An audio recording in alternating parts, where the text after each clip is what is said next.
Authorities are investigating an apparent murder-suicide involving 2 juveniles. At 8:47 p.m. on Saturday the 20th of April, authorities responded to a residence at 2685 Grove Park Avenue North in St. Petersburg, Florida, after receiving a 911 call reporting a male and female had been shot.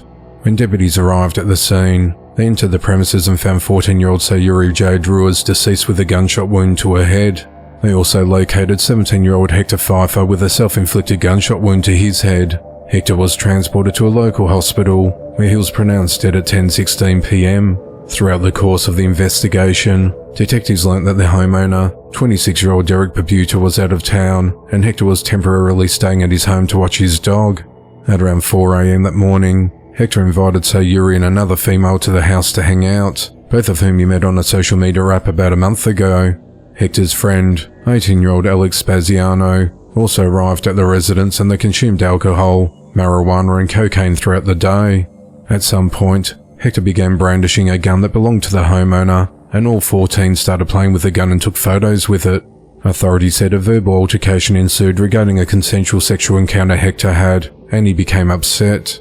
Detectives said that Sayuri was speaking to the other girl about the argument, when Hector approached Sayuri and pointed a gun at her head and shot her. He then shot himself in the head. The 2 other teens watched the scene unfold before running out of the home.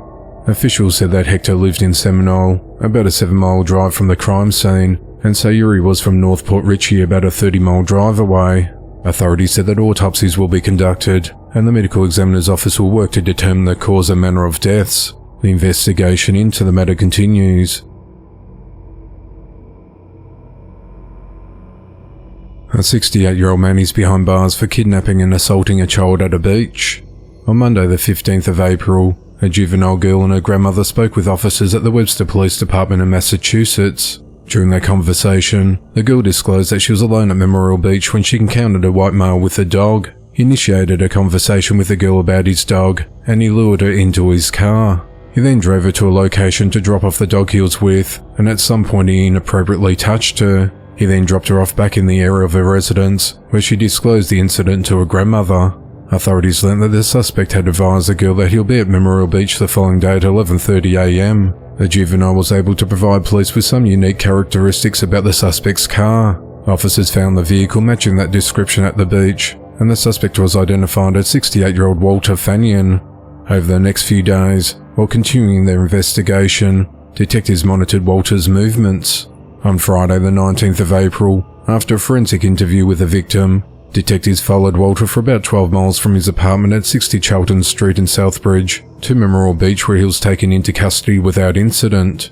Walter was charged with kidnapping, enticing a child under 16, 4 counts of indecent assault and battery on a child under 14. Walter remains held in jail on a $75,040 cash bail. Investigators want to know if Walter is connected to any other similar incidents. Webster Police Chief Michael Shaw said it seemed that he frequented the beach, so we asked anyone who had contact with him to contact police. A 54-year-old woman has been arrested following an outburst inside a Walmart. On Monday the 22nd of April, officers responded to a Walmart in Warrington Township, Pennsylvania, on reports of a disorderly customer yelling and throwing items. The customer, identified as Michelle Flores, was found nearby and was placed under arrest. Police said that Michelle was already banned from the store due to similar behavior in December of 2023. She was charged with disorderly conduct and defiant trespassing, and then she was released. A 10-year-old boy awoke to find his parents and 3 brothers dead inside their home, all fatally shot by his father in a quadruple murder-suicide. At 10:35 a.m. on Monday the 22nd of April, Oklahoma City Police received a 911 call stating that 5 people were dead inside the residence at 2804 Mirage Street in Oklahoma City, Oklahoma. Responding officers made entry into the home, where they found the 5 individuals deceased with gunshot wounds. Investigators believe that the deceased suspect, 42-year-old Jonathan Candy, armed himself with a gun and killed the 4 victims before turning the gun on himself. The victims were identified as Jonathan's wife, 39-year-old Lindsay Candy, and their sons 18-year-old Dylan Candy, 14-year-old Ethan Candy, and 12-year-old Lucas Candy. The victims' bodies were found in multiple areas of the house, with police finding 2 bodies upstairs and 2 bodies downstairs. One of the children was shot in bed. A fourth child in the residence was unharmed and was released to family members at the scene. Oklahoma City Police Sergeant Gary Knight said that the shooting began after an argument between the parents late Sunday night or early Monday morning. At some point, Jonathan armed himself with a gun and shot his wife multiple times, killing her. At that point, he systematically went through the home shooting and killing the children. Sergeant Knight said that the 10-year-old boy told investigators that he slept through the sound of the gunfire and there's no reason to doubt him. He called 911 and said he just woke up and found the bodies. The door to his room was closed and there's a box fan running, and that would muffle the sound. There's no indication he didn't sleep through it, he said.